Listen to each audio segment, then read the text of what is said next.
Hello दोस्तों, welcome to our YouTube channel. मैं अमन फिर से एक इम्पॉर्टेंट क्लास लेकर आया हूँ। यह क्लास सेमेस्टर 3 पॉलिटिकल साइंस वाले स्टूडेंट के लिए हेल्पफुल होंगे जो एमजे पेपर 4 या तो एमएन पेपर आई बी वाले होंगे। सभी स्टूडेंट के लिए हेल्पफुल होंगे। यह क्वेश्चन 100% आप लोगों के एग्जाम में आएंगे। ठीक है, आपको बता दें आज का जो इम्पोर्टेंट क्वेश्चन है वो है महाभारत कालीन राजनीतिक चिंतन की व्याख्या करें। इस क्लास का पीडीएफ अगर प्राप्त करना है तो अमन सिंह टेलीग्राम में या तो व्हाट्सएप ग्रुप में फ्री में प्राप्त कर सकते हैं। देखो, सबसे पहले क्या करेंगे, हम लोग परिचय देंगे। देखो, महाभारत का परिचय किस तरह से इजी वे में दिया जाता है।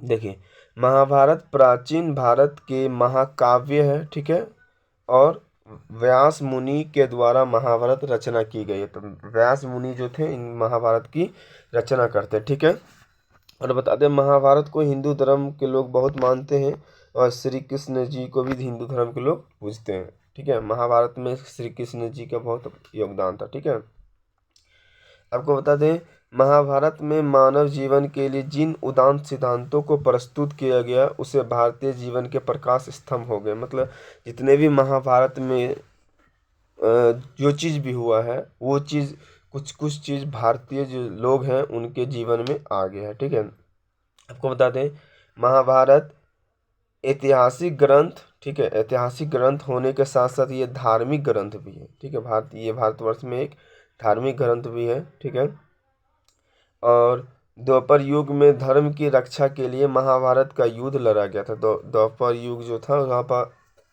धर्म की रक्षा के लिए लड़ा गया था। ठीक है, और कुरुक्षेत्र में लड़े जाने के कारण इसे कुरुक्षेत्र का युद्ध भी कहते हैं। ठीक है, ये चीज़ भी याद रखना, कुरुक्षेत्र में लड़ा गया था इसलिए इसको कुरुक्षेत्र का युद्ध भी कहा जाता है।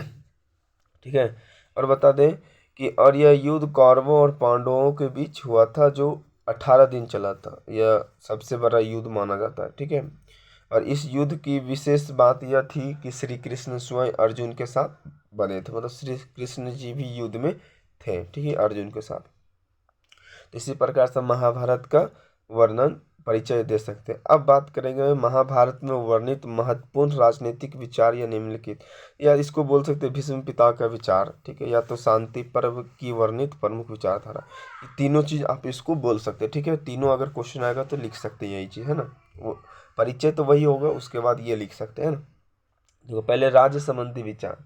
तो राज्य की उत्पत्ति के संबंध में किसी सिद्धांत का विशेष प्रतिपादन नहीं किया गया है। ठीक है, बल्कि लोग समय के अनुसार खुद ही अपना राज्य बना लिया। महाभारत में कहा गया है कि इस राज्य की उत्पत्ति नहीं होता। ठीक है, लेकिन खुद जैसे जैसे समय बीतता गया उसके अनुसार आदमी अपना राज्य बना लिया। ठीक है, अब आगे बात करें कि राज्य के अंग या तत्व। तो महाभारत में राज्य का सप्तांग कहा गया। ठीक है, यानी कि 7 अंग होंगे। पहला आत्मा, सेवक, कोष, दंड, मित्र, जनपद और पूर्व। ठीक है, अब आगे बात करेंगे तो राजा के संबंध में विचार। तो महाभारत में राजा को सर्वोपरि माना गया। ठीक, तथा निवासी रक्षक माना जाता है। निवासी का, राजा का निवासी जो होते हैं ना, निवासी जो वहाँ का रहते हैं उसको रक्षक माना जाता है। ठीक है, और यह अपने कर्तव्य का पालन करते हैं और महाभारत में राजा का संबंध यही था। ठीक है, अपना कर्तव्य जो था वो पालन करते हैं। ठीक है,